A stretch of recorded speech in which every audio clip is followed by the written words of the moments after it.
So you're looking at getting an industrial sewing machine, but you're just a little bit scared about the maintenance and servicing that comes behind having such a strong, heavy-duty industrial sewing machine. Well, in today's video, we're going to talk about why you shouldn't be scared about servicing and maintaining your industrial sewing machine at home.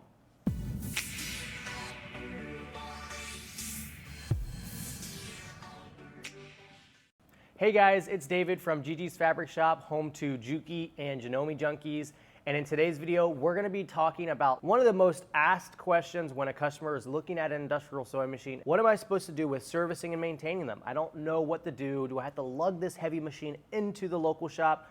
I don't have a technician nearby. What am I supposed to do? Well, in today's video, we hope to answer all of those questions. And it's really quite simple because this machine is much, much different than your home sewing machine. So I hope you guys enjoy this video, and let's go over all of the points on maintaining and servicing your industrial machines at home. Okay, so let's just break the news directly to you right now. With industrial sewing machines, you really don't have to bring them in for an annual service like home sewing machines. These machines are built totally different than your home sewing machines, hence the word industrial and home sewing. And these machines just don't have to actually be lugged in to get serviced like a home sewing machine. So you can already just forget about the worry of picking up this extremely heavy sewing machine head and carrying it into your local shop, because that's just not gonna happen. These machines are built absolutely, totally different than a home sewing machine. If you'll notice, I'm sure you've already have, these things are super heavy, cast aluminum heads that weigh a ton. And all of these pieces are pretty much solid pieces. A lot of them don't even have little, covers that pop off. This is a Juki 1541S, and this one has a top cover that pops off and a back cover, but the majority of the area is pretty much completely sealed and covered. So as far as servicing and maintaining these machines, you don't actually need to split them apart and clean the internals out, because everything is sealed off so that way you don't have to do that.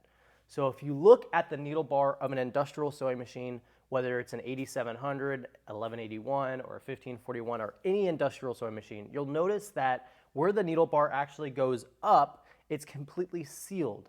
And if you look at a home sewing machine, you'll notice that where the needle bar goes up, it's not completely sealed. So lint, debris, and dirt can actually work its way back up into the head of the machine, and that's why you actually have to bring them in to get serviced, because everything's encased in plastic. And they don't want you to blow it out, because when you blow it out on a home sewing machine, it blows it back further into areas where it's even harder for the machine to even self-release some of those lint and debris. So with industrial sewing machines, you can use an air compressor on them because everything's really sealed off. So if you're working and your needle bar area looks really dirty and nasty, at home you would just use a cleaning swab, wipe down that area, maybe put a little bit of oil on your cleaning swab and use it to shine up those needle bar areas, and then you're good to go. As far as the hook area goes, which this is the needle bar and the hook area are some of the most common areas that you want to focus on when you're doing a maintenance and servicing. On an industrial machine, you'll notice that when you tilt it back, everything is exposed down here. So typically on your home sewing machines, this would be a big plastic cover you have to take off and expose. While on an industrial machine, it's all open and easy to access. And you'll also notice that the parts that have a lot of gears and working mechanisms are typically sealed off, or if they're not, they're literally sitting in oil. So this is a 1541S. This machine here, you can literally work around this whole entire hook. You could take the needle plate off and the whole entire hook assembly is exposed. The main shaft is exposed. You could literally blow this out. You use an air compressor, use the cleaning swabs to wipe it down, and you're good to go. You don't actually have to, have somebody come out there specialize in cleaning these machines and clean it for you, because it's really not all that hard. If a technician has to come out for a timing or a mechanical issue that is, something that you can't repair at home, the very few times I've seen that is probably less than a handful of times, and we've sold hundreds of industrial machines. So these machines typically don't ever really have issues, and if they do, it's just a timing issue, which is a pretty much universal method of timing the hook and the needle. So it's not very hard to do, and also most technicians can do that on all machines.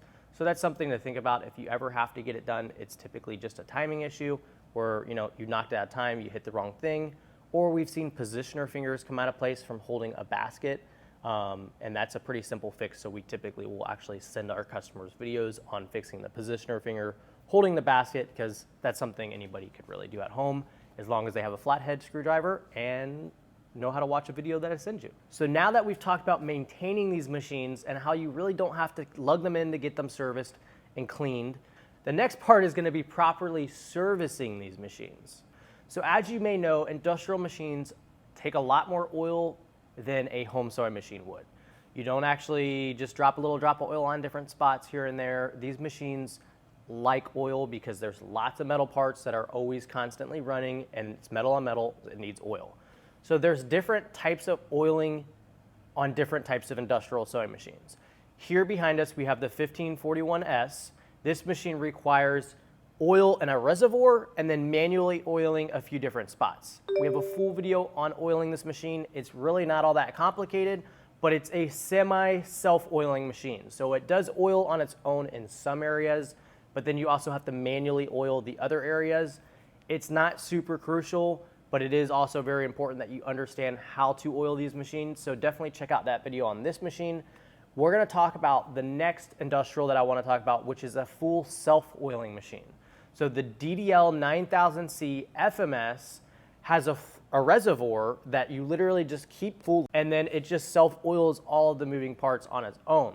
So that machine's really cool because you really don't have to oil anything, because all you have to worry about is just topping off the oil rather than topping off the oil and maintaining other little areas. The next machine is gonna be like an 8700 or an 1181 or a Juki or a Gen NA11UT. These machines sit in an oil bath. These machines are the most like frowned upon oiling system, I guess you'd say. Every time I show a customer one of these machines at our shop, they kind of look at me like, no, I don't want that.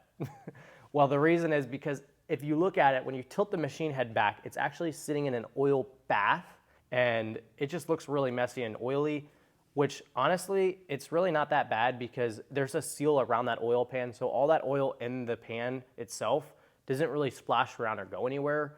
But I definitely wouldn't want to put it on top of like a very nice fine carpet, right?